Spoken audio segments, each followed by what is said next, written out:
Here we are now with episode number 7 of our series, You Are the Chosen One. So we're up to Harry Potter and the Goblet of Fire. This is the 4th book in our series.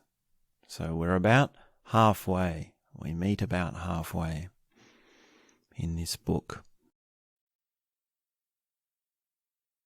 And this book begins somewhere totally different to the places we've begun all the previous books. All the previous books up to now have begun with Harry in his house with the Dursleys, or in the world of the Dursleys. And this book begins in a totally different world. It begins in the magic world. That's where the setting is. And it's a haunted house. It's a dark house. And we find out that this is the old Riddle house, which is the house of the parents of the Dark Lord Voldemort. And it's a very tense scene. It's a very tense setting to begin ourselves with, because it's got everything on edge and it's totally different to what we're expecting. And this indicates to us that, well, we're in for something very different, this novel.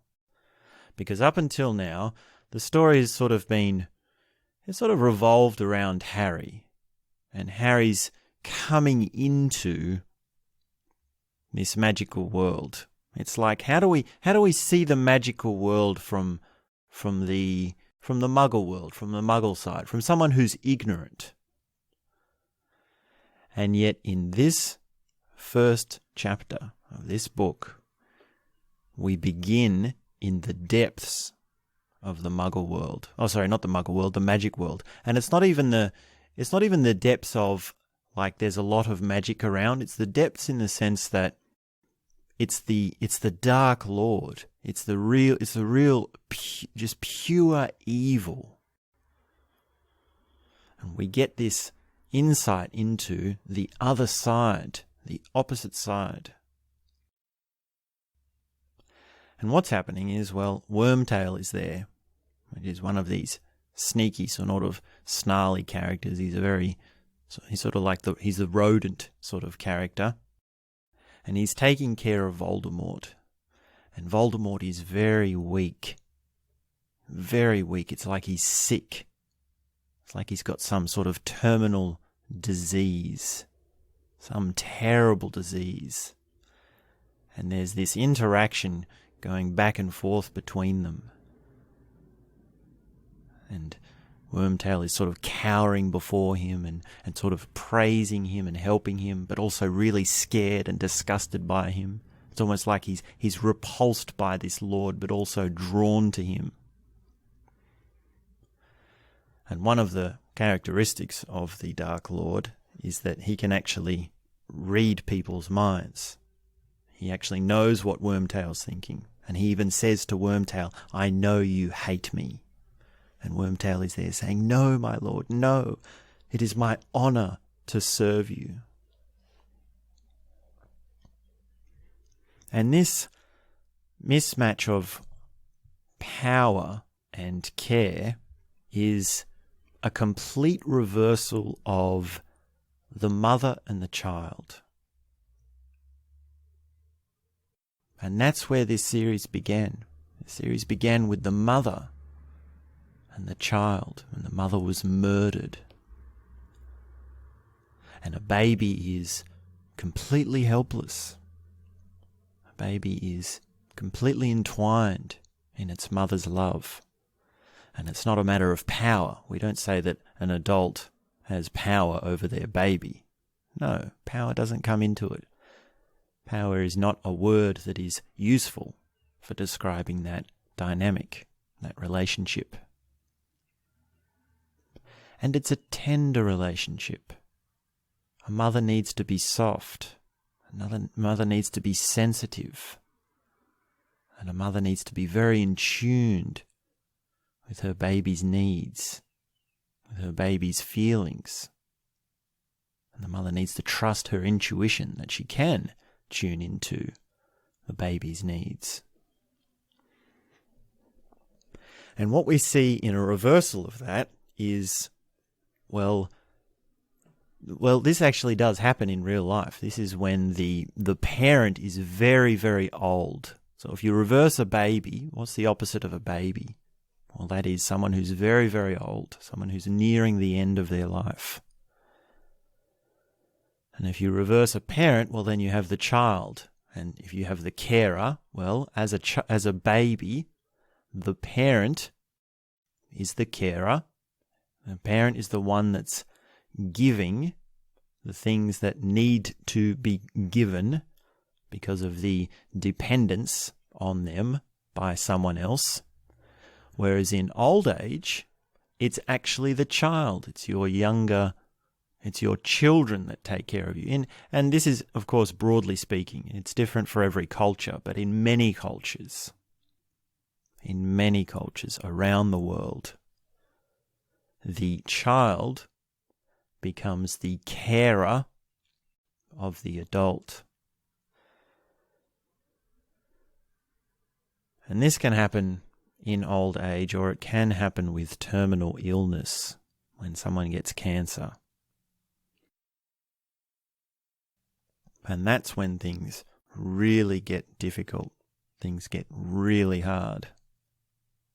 And in many ways, the truth of goodness and evil come out in that scenario. The truth of how you really are inside comes out. Now, in the case of a baby, the baby doesn't have much choice but to love the mother. Most children do begin life loving their mothers. Whereas in the case of the elderly, well, that's very different. And we see it all here. All this is within this one scene between Wormtail and Voldemort. Because Voldemort, well, you can ask ourselves this: who has the power? Who has the power in this situation? Because really, we don't know much about what a magician is, what a wizard really is, and what they're capable of. And we know that at this stage, well, Voldemort's weak, so he hasn't got a body, and I think he's portrayed in the movie sort of like a baby, sort of like this withering, sort of almost like an unborn sort of skeleton. So he's very weak physically, and yet somehow he's able to command the power over this character, this rodent-like character of Wormtail. And Wormtail's obviously got a lot of conflictions within him, a lot of darkness within him. He's got a lot of fear within him. Because on the one hand, Wormtail is drawn to this Dark Lord. He's drawn to his power. And on the other hand, he's very repulsed by him. He's very scared by him. And you could say, well, why doesn't Wormtail run away? And that is actually one of the conversation topics that comes up. Because Wormtail was hiding. He spent years, not as a human being in human being form, but as a rat in rat form. And he was just living with some random wizard family as a rat, as their pet. And that was his way of hiding. That was his way of running away from the Dark Lord. And the Dark Lord saying, well, why didn't you come to help me? You betrayed me. And Pettigrew's answer is, well, no, I was waiting for the right time. I am here now. And Voldemort, well, he can't really argue with that. Like, what would Voldemort do if he was to kill Wormtail? Because at this stage, Voldemort only has one person by his side. Well, he's also got the snake. I think the snake is part of this scene. And that comes into it. But Voldemort really, he really is helpless. And this is what happens. I mean, what happens when someone who is really powerful and truly evil is totally helpless? Well, he uses everything he's got within his power to control the person that is taking care of him.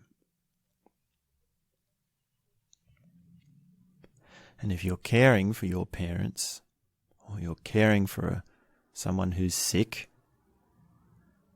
then how they deal with their vulnerability and their dependence will say a lot about their power and their sense of goodness. Because it can be that, well, those that are being taken care of can open up to a sense of very deep gratitude. They can become very vulnerable. And they can return back to innocence.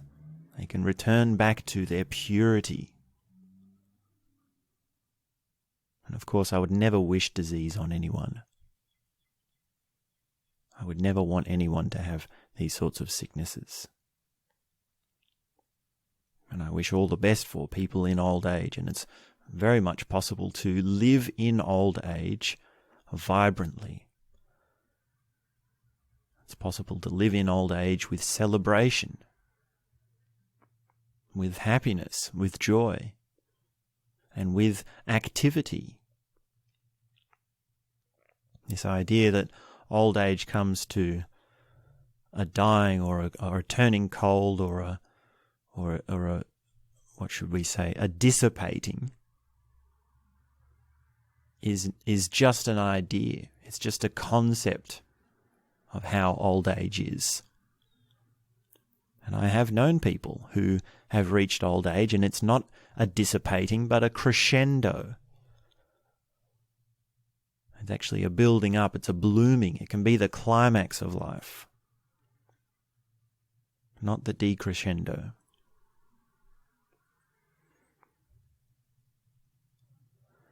So these qualities are, well, it's an intense situation where we're talking about one-off, sort of rare occurrences in life, because you only have one set of parents. You only take care of them in their old age once. And when someone has a terminal illness, well, you only take care of them once, and things become very intensified. So the intensity, it can always go two ways. It can always go either things become very dark and bitter, or they can become very loving and very open, and you can make amends. And you can appreciate what is there and what's happening. And there are stories of people who have terrible terminal diseases, and yet they're able to turn it into extraordinarily positive things.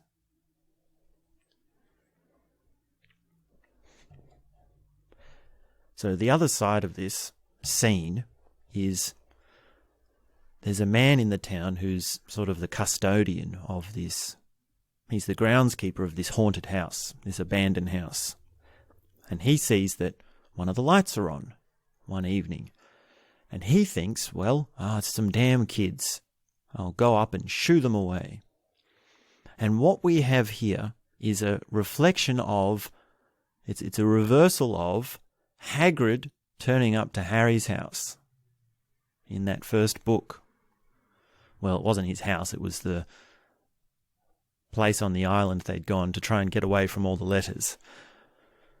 Which is basically one world, the Muggle world, meeting with the wizarding world. And it's totally different because Hagrid, well, he's innocent, he's friendly, he's kind, he's understanding.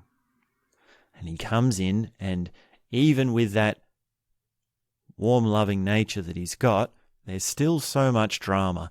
And here it's the other way around. It's the Muggle world coming into the magic world, and it's the Dark Lord. It's the most pure evil It's the worst kind of darkness, the worst kind of devilry from the magic world. It's not just anybody that this groundskeeper is meeting with. And he unlocks the back door and he walks up and he's sneaking up the stairs and he sort of looks in and he wonders for a second, wait, there's something strange going on here. I don't know what's happening. These don't sound like some kids that are just in for some mischief. They're not just trying to light some fires and run away or something. And he sort of comes across this scene by looking through a crack in the door or something and he watches Wormtail and Voldemort having sort of conversations, and we sort of see this conversation from his perspective. And the great big snake goes past him, and he's petrified of this giant snake. Completely unexpected to see a giant snake go past him. And of course the snake then tells Voldemort, hey, there's a man outside the front door, he's listening to our conversation.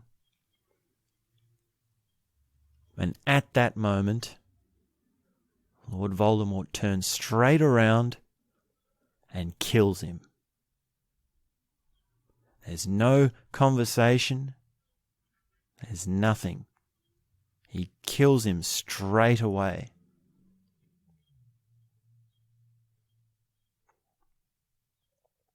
And this is an indication of what we're dealing with.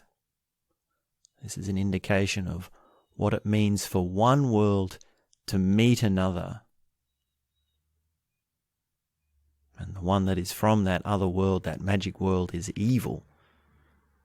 They're dark. And the great epitome of evil is, well, there is no conversation here. There's no apology for trespassing in your house. It's just an instant murder. Cold-blooded murder. And that's a quality that comes up again and again in the Dark Lord.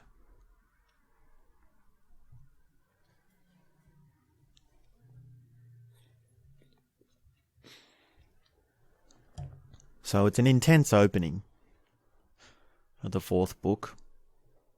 It's a very strange chapter. It's a very obscure sort of scene to look upon. And we also sort of get this feeling like Harry's had it as a dream, and Harry has been there, and he's been the one, he's also in on this. And this is how it ties back to our main protagonist, because we start to see that the dreamscape of Harry is opening up, and Harry's inner world and the characters in his life and the characters in his mind, in a manner of speaking, are becoming more real. And they're becoming more dominant, and this dreamscape is having more of a weight on his psychology and how he feels and how he thinks things are. So he sort of sees this scene in his dream and he's wondering, is it real or is it not? And he's quite deeply disturbed by it.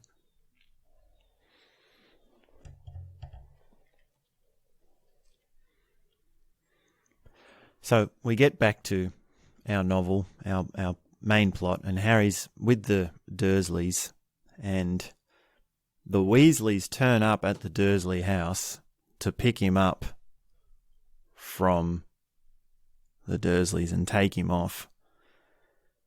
And we're starting to see an arc in this scene, because in the first book, Harry just got a letter. In the second book, well, what did he do in the second book? I've forgotten. I think oh, that's right. In the second book, he had the car come and take them away. Was that one? Or was that the third one? I can't remember. Anyway, and then in the fourth book, the third book, he ran away. And then in the fourth book here, well, now it's the Weasley parents actually turning up, and they turn up in the fireplace. They're trying to travel by the fireplace and they blast this fireplace apart and it's a big mess, and they make this big mess, and Mr. Dursley, well, he's had his world shocked again. All the Dursleys are, whoa, every time something happens with Harry, it's this big shock. It's this big, how could this happen? And all the Weasleys come in and they're like, oh, hello, what you done? Something wrong with your fireplace?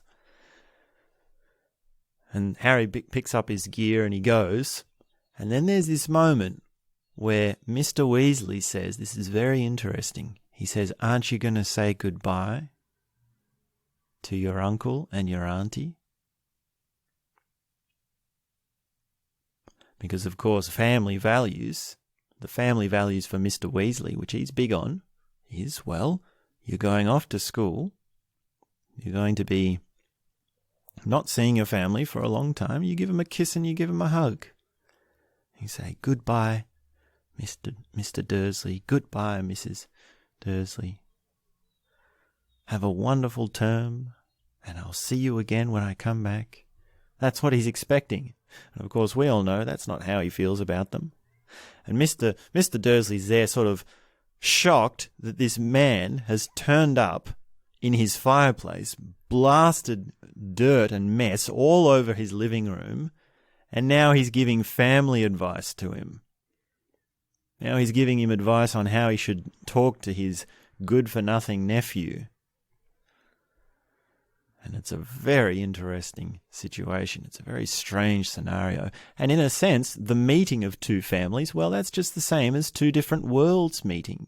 So there's a micro parallel there. So we've got wizard family meets non-wizard family. But even more simply than that, we just have one family meeting another family. And Mr. Weasley's thinking, well, this is how family is. This is how families treat each other. This is how families talk to each other at this time of year. Why shouldn't it be different? Let me step up and say something. And of course, we all know the relation Harry has with the Dursleys. He doesn't want anything of it. And one of the Weasley sons, one of the twins, they drop a toffee and something goes wrong with Dudley. He starts growing this massive long tongue or something, and everything goes crazy and haywire, and they make a run for it and they get out of there. And it's very funny.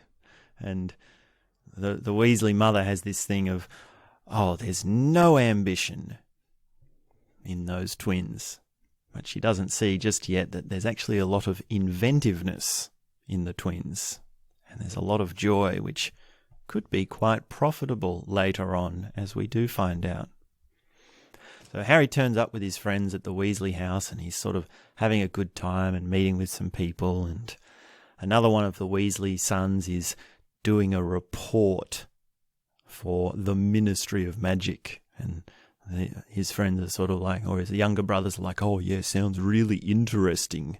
So we have a full variety in this family. We have a good bunch of jokers, and we have the serious older type, and there's a whole different array of personalities within the Weasley family, and we learn about that more and more as this story unfolds.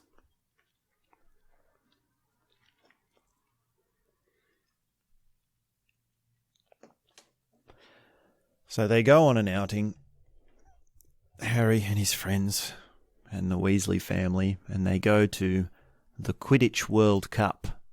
And this is great. This is so fantastic. Going on an outing with someone else's family is so much fun. Harry feels so happy to be doing something in the wizarding world. And there's a whole bunch of, there's fanfares, and there's how they get there, and they meet other people from school, and they go up, and Harry's just blown away by this person. Victor Crumb. So he's the seeker for one of the teams in the Quidditch World Cup, and Harry's just electrified by seeing him fly. It's just like, wow.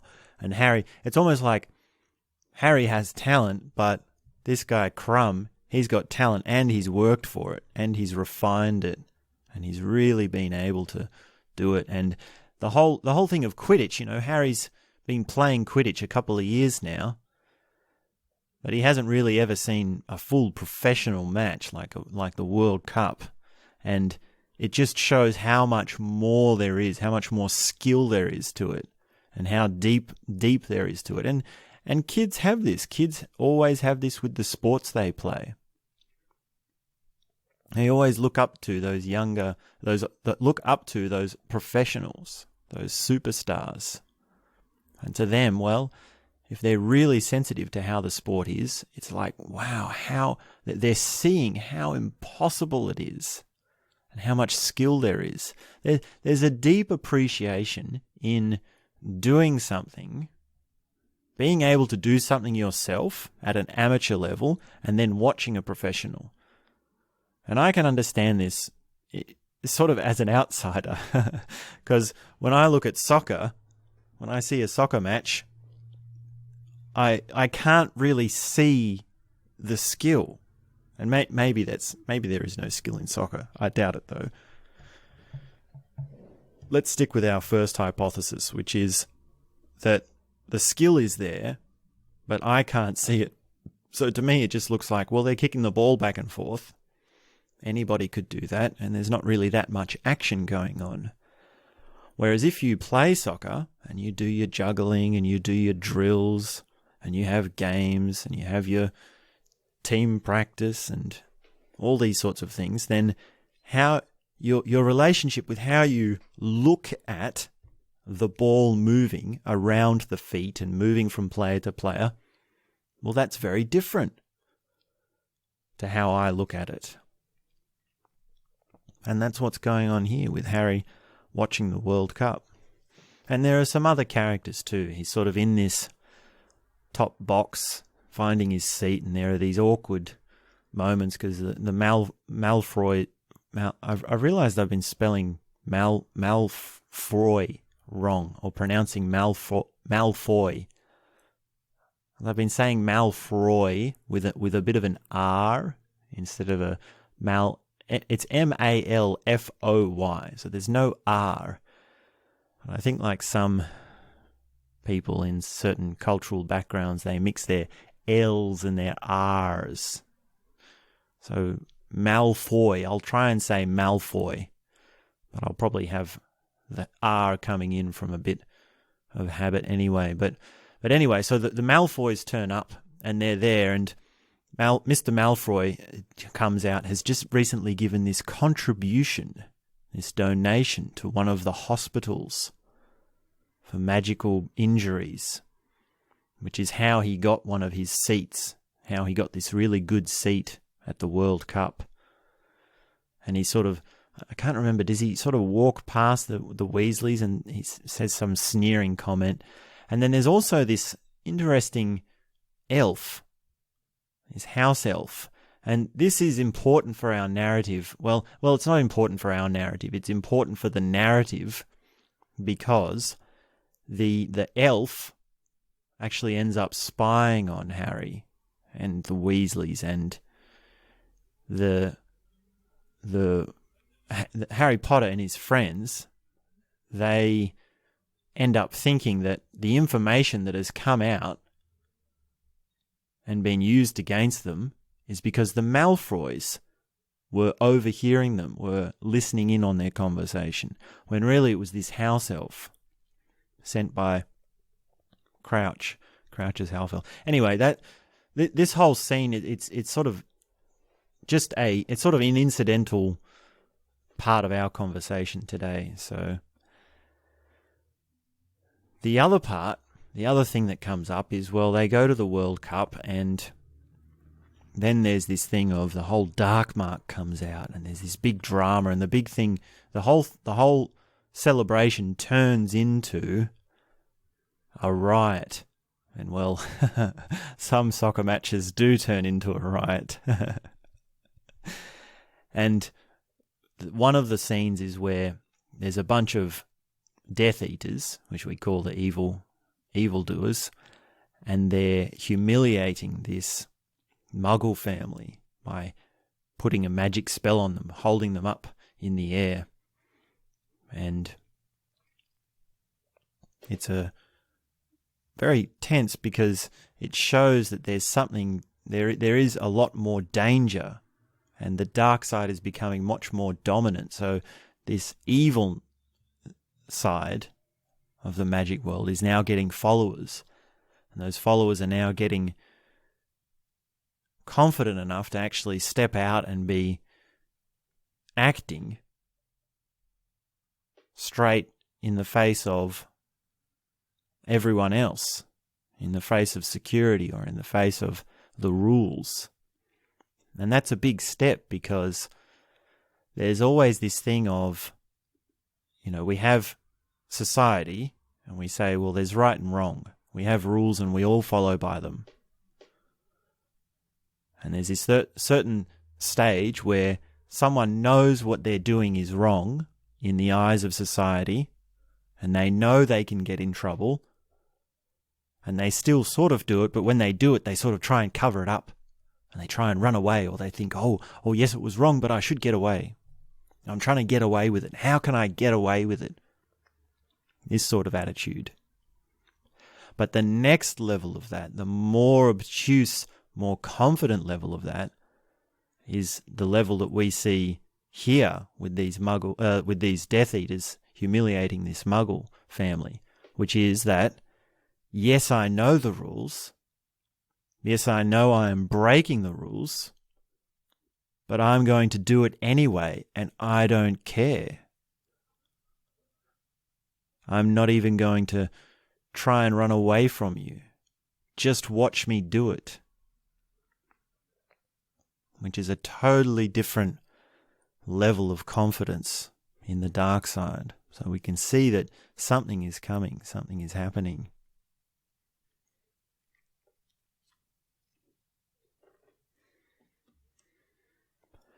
So the plot continues, and one of the things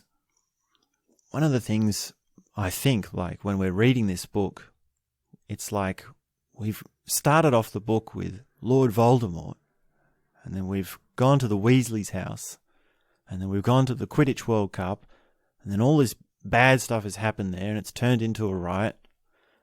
And you're sort of reading along and you think, wow, we're up to chapter 9, and we haven't even got to Hogwarts yet. We haven't even started school term yet. This is huge. And that's really clever. That's really good writing, because it's another layer of the world opening up. It's another part of the broadening of one's perspective. Another step in the coming of age story.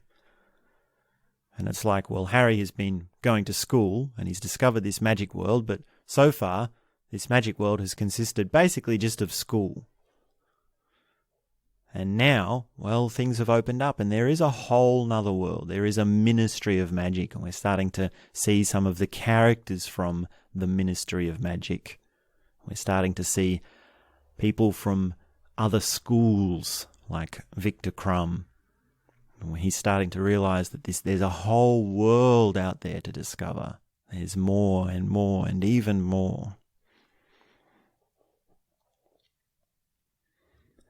And there's another sort of cute little thing that I might segue into now, which I'd like to give you, if I can put it like that, which is there's this thing which is when they're at the Quidditch World Cup, they have this magic tent and they're sort of camping. And, we've got the Weasley family, which is 7 or 8 people, something like that, 9 people, and Harry and Hermione. So we've got like 10-something people, 10 plus people, and they turn up with the tent and they set up the tent, and it's basically the equivalent in the non-magic world of a 2-person tent. And Harry's looking at it going like, how are we all going to fit in there? And then he walks in and he's like, whoa, there's a kitchen, there's a dining area, there are bunk beds, there's a bathroom. And he just thinks, wow, it's a magic tent. And that's one of the beautiful things that are in the magical world, one of these beautiful things that put us in that magical world. And I think, wow, that's so cool. That's so cool. And I wonder if I was in that situation, what I would do is, well, I would want to like stand at the door of the tent and see like what happens if you're halfway between the two? Like, what do you do with 1 foot in the tent and 1 foot out, and you try and look at the divide, look at the thing that is there, and try and see how it, where I'm sort of feeling like, there's something back and forth happening there. And what I wanted to segue into was, well, you can actually do this. And I don't know if this is the right place. Maybe this sort of ties in with one of the other characters. So we've brought it up now, so let me bring it up now. And we'll tie this in with Mad Eye Moody. So we're not going in chronological order at this moment. We're jumping ahead and back a bit. But let's move forward to where Harry goes to school and he meets this new teacher, Mad Eye Moody. And Mad Eye Moody has this eyeball which is looking around at all different areas. And he can see certain things, and it's not exactly clear what he can see with that eye. And we get the impression that he's actually worked on it. He's actually done certain spells, he's done certain research, he might have done certain potions, certain charms, and he's made this eye into something that he can use. And it's unique to him. It's sort of an original piece of magic that he's got. And this ties in with the tent at the Quidditch World Cup being big on the inside and normal on the outside, because it actually brings up this technique where you can actually make a mad eye. You can make your eye into a Mad Eye Moody. And here's how you do it. You actually need to have a door. So basically, now listen really carefully here. And I know I'm fumbling a bit because I'm not entirely sure in which order. What's happening now is what order in to explain this. And I can't decide what order to explain it in because there's so much to explain. I just want to tell you everything at once. I just want you to know everything at once. So listen carefully. I'm going to give you this technique. Now, believe me, this might sound crazy, but you can become a Mad Eye Moody. You can build your own magic eye, like literally. I'm talking literally. And you won't get this anywhere else. And there's this part of me coming up now which says I should be charging you money for this information, giving it away for free. So listen up, listen carefully. Let's get into this, and I'll explain it all to you with the right timing, when the time is right, and you can piece it into any order you want. So here we go. This is the technique. You get a book and you put it on your nose. You put it between your eyes. And what you're doing when you do that is you're isolating your eyes. You're dividing them up, because normally your eyes work together.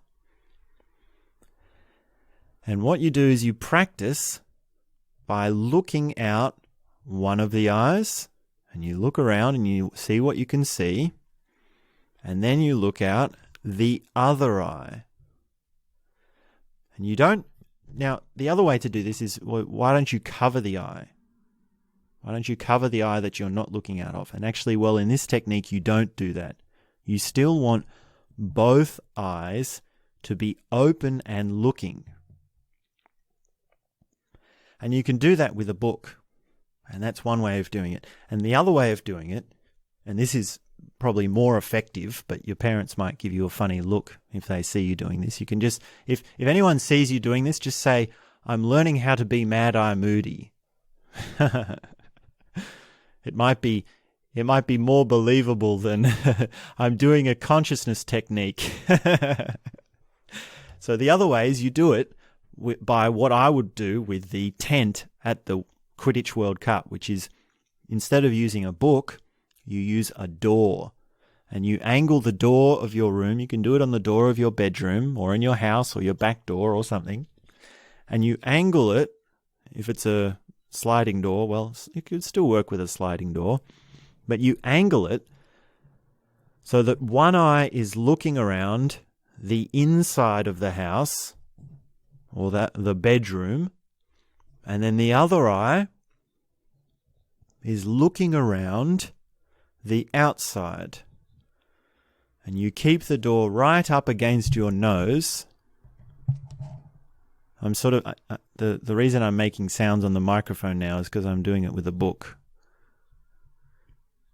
And you practice looking out each eye, and you have to try and balance it. So you spend a little bit of time looking out your left eye,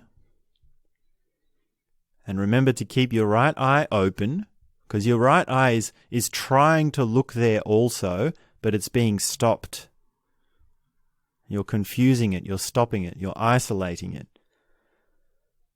And you want to do that with it. You have to keep it open. Now, there are consciousness techniques which work with closing the eyes, but in this one, we keep them open. And then once you've done the left eye for some time, you look at the right eye and you just look around. What do you see? You can see a lamp, you can see some curtains, the bookshelf, some furniture. What does the wall color look like? And this works best if the two rooms are very different. So if you can do it with the lounge room and outside, then that's ideal, because outside is more different to inside. Anything that's inside to outside. And of course, well, I would say if you've got a tent where the inside is really big and it's got bunk beds and on the outside it's just a small tent, well, then I would stand in that doorway and that would do this, and I would do this. And this takes practice. Like, I get the impression Mad Eye Moody has had to do research and really build up his magic eye. It's been something that is, it takes time. It takes practice. So we practice this technique by saying, well, you could set a timer. You could say 1 minute out the left eye and then 1 minute out the right eye. And you have to go back and forth, back and forth. And you have to do it for some time. You have to do it. You have to really take some practice to do it. It's a subtle thing. And if you have no meditative practice and you've done no consciousness techniques at all, whatever, before, then it's going to take a lot of practice. You'll feel the effect. You'll notice something. But it will really take a lot of practice. And now, what's the effect? Well, look at what Mad Eye does. He looks around, and he looks sometimes with his mad eye, and sometimes with his other eye. Now, what we're achieving is not independent movement of the eyeballs. That's something very different. What we're achieving is when you look at someone through one eye or through the other. And that is a difference that you can learn to notice. Let me look at you with my right eye. Let me look at you with my left eye. Now let me look at you with both eyes. And those three things, left eye, right eye, both eyes, become clearly differentiated. And they become very obvious when you do this technique with the book between the eyes, or ideally, the back door of your house. And seeing more broadly, like seeing is, your sight will change. The things you will notice will change. How you observe, how you sense through the eyes will change if you practice this technique. And you will, in some ways, start to see more, quite literally, in the same way that Mad Eye sees things that we don't, because he's built up this magical eye.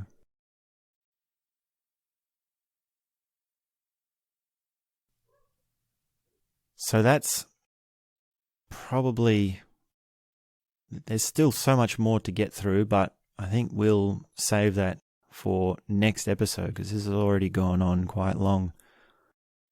And I think this consciousness technique is a good thing to leave you with, and really experiment with it and take it quite seriously, because these consciousness techniques, they're quite hard to come by. And realizing the significance of them, you would never get this by reading Harry Potter. You would never get this explicitly from seeing a character like Mad-Eye Moody. And it's astonishing when you really learn these tricks. It's astonishing to realize that Mad-Eye Moody is an actual, like a real life person. Like there are people like this. Literally, there are people like this. And it's so exciting. It's so wonderful. So I think that's where we can leave it for today. So as always, we can just sit down quietly for a few minutes and just sit silently. And that's all I have to say for now.